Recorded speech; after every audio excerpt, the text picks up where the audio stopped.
I'm flying the Canadian flag today because I have two Canadian International Scissor Sharpeners Association new members, and we're going to see if they certified. And strangely enough, both of them come from Alberta, Canada. So let's see how they look. And before we get started, I'm going to explain to you what the ISSA, International Scissor Sharpeners Association, is.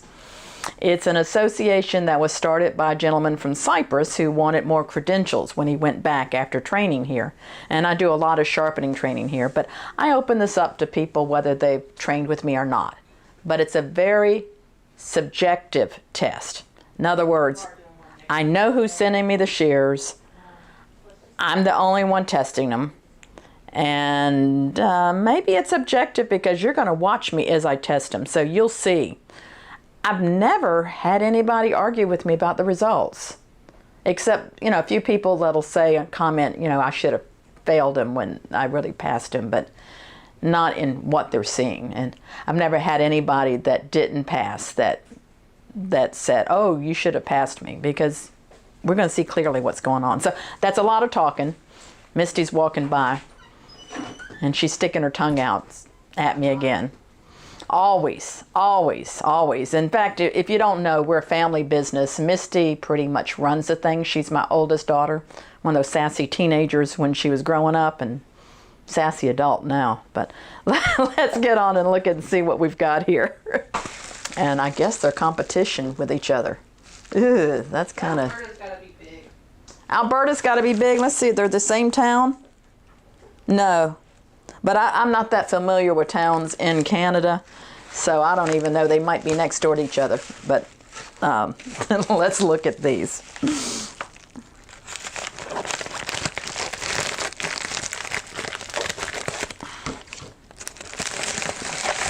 So we go by numbers here.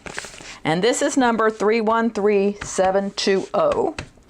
And we have a written test. And I'm going to see whether he passed, okay? Okay, he's got all of these right. Let's see if the next person. This is number 313957. And I can just quickly check. And they both got all the answers right. Interestingly enough, this one got his test. You can see it looks a little different, has an extra question on it after number 720. And the last question is, if the convex edge shears don't cut the tissue cleanly, which would not likely to be the reasons? And the edge is rounded off and not sharp, burr is left, nicks are left, blades are out of alignment. He actually missed that one. The edge is rounded off and not sharp. A shear that has rounded off edges and it's not sharp will still cut your wet tissue. So he did miss that one, but that's kind of a tricky one because that's a new question that we haven't added before. And maybe we might be able to demonstrate that today, so we'll see. So what I'm looking for, are they sharp? Are they able to cut the wet tissue? Which tells me if all the nicks are out. It doesn't tell me if it's sharp. I'm going to feel for them being sharp. I'm going to cut some hair for them being sharp.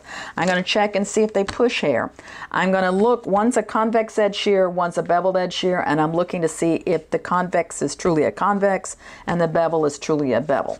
So that's kind of the easiest thing to check, is whether they're convex and bevel afterwards. So I may do that first. I kind of do this in different orders when I test these. He put a little note in here. No, it's a Band-Aid. Aww.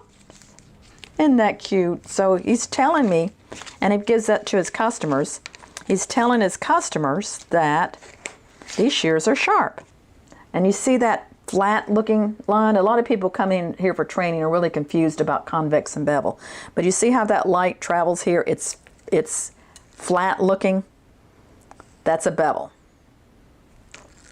So that's truly a bevel.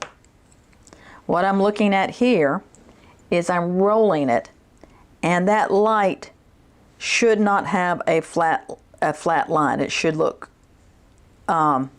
the reflection should just kind of go away to nothing. And that looks pretty nicely convexing. So, beveled, convex, passed. Let's see what these look like. We should see the same thing. See the little flat edge here? Looks good. Let's see if the convex looks like a true convex, and that means they both of them have passed this test. And I think the people in Alberta may be really lucky to have a couple of really good sharpeners there. So I'm rolling this to nothing. And this one does look convex. It's kind of nice to be able to compare the two with them side by side here.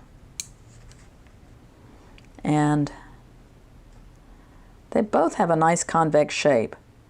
720 might be a little shinier, but it's all in how do they cut. So I'm going to check and see if they're actually sharp. Because cutting the wet tissue, as I said, doesn't always tell you if they're sharp. So a couple of things, I might take my thumb and feel it. Whoa. Whoa. I don't feel any edge here. I'm not feeling anything. It's not, I wouldn't be able to cut myself. See? There's no edge there. Let's see what the other one feels like.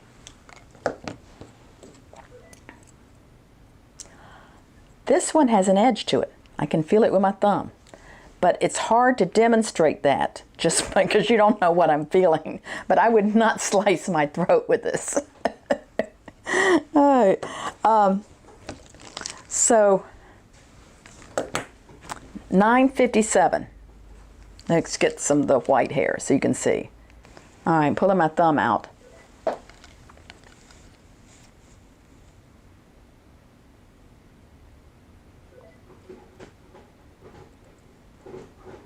So some people ask me, what do I mean by pushing hair? That's pushing hair and that's folding hair. Pushing hair and folding hair. That's because the blades are not sharp.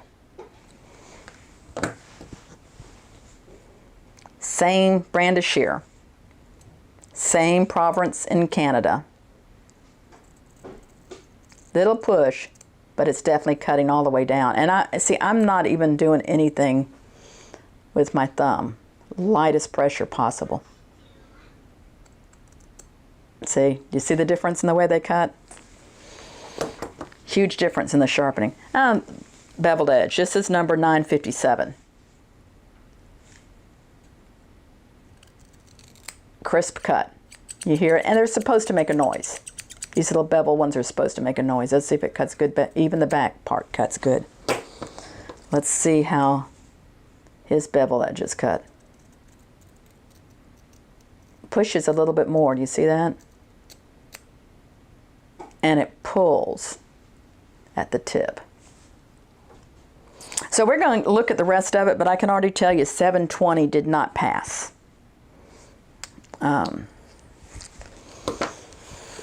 Let's see how they cut wet tissue. So I've got the really cheap toilet tissue, and I'm having a hard time finding this now. Dollar Tree has gone to $1.25, and now they're selling better toilet tissue. I ordered some RV toilet tissue. Let me show you that one. This is Scott's single ply RV camping toilet tissue. It's supposed to be single ply. But see, it's thicker than what I used to get before. But I'm gonna test with both. And this has like little texture to it, which I don't like that. I like this cheap toilet tissue. If y'all know where to buy this really cheap toilet tissue, or steal it from, Motel 6, let me know. Motel 6 has got to be buying it from somewhere. Okay, so let's cut dry. Cuts dry, but it pulled. This is 720. I'm pulling my thumb out. You see that? Cuts dry. This is number 957. Cuts dry. Got a little breeze blowing. Our air conditioner went out yesterday. Did you see how much easier that cut, though? Less pressure. I'm going to check it on this better toilet tissue. See, this is loose. This would cut even better if it wasn't so loose. And that one's loose. This one's not as loose as the other one, but this is loose. I mean, they're going to cut a whole lot better if they're tightened, but I'm going to test them just like they are. So, back to my usual testing toilet tissue. And I don't have it soaking. I have a few squirts here. Wet's going to tell me something. Dry's not going to tell me because that wet is so thin. See, it'll tear if it's not sharp. Now, you see? See, that proves what I was trying to tell you. Cutting wet tissue doesn't tell you the shears are sharp. It just tells you whether all the nicks are gone and all the burrs are gone. That cuts wet. These I'm sure will. Ah, a little bit not cutting good. Not too bad. I mean, that's not perfect.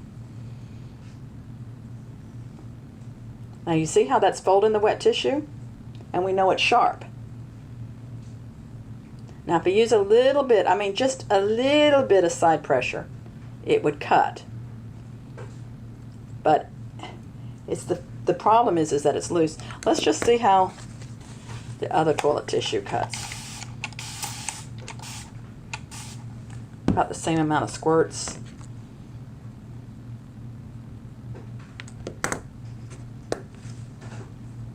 Oops.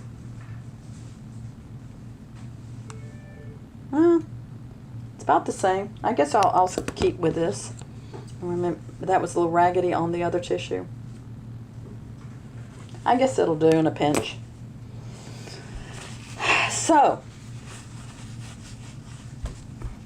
what's my conclusions? 720 did not pass, and I'll be glad to send him back if he likes. And he can actually videotape cutting hair if he wants to. I'd really rather have him back in person. But, oh, I see something else, I think, here. Yeah, okay, you got to look at this. You got to look at this. Can you see that there's a gap at the tip? That gap at the tip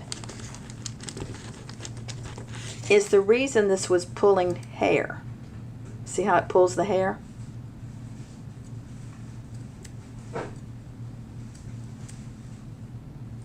See how it pulls the hair? If your shears are pulling hair, you need to look for that gap at the tip. Maybe their last sharpener left that gap. How would you fix it? Well, typically you would trim the bumper, but there's no bumper here. You might bend the handles, but then you chance breaking it. That little gap is so small, I think I would have just shortened the shears that much. But that little gap means that their customer is going to go in and cut, and it's going to pull their client's hair. So that's important. Let me see if any of the other ones have a gap. No, there's good. That one's good. But this one does have a gap.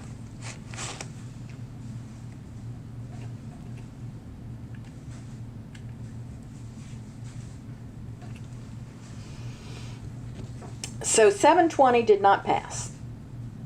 This one pulled hair. This one just wasn't sharp. And it pushed and it folded hair. Thing back on.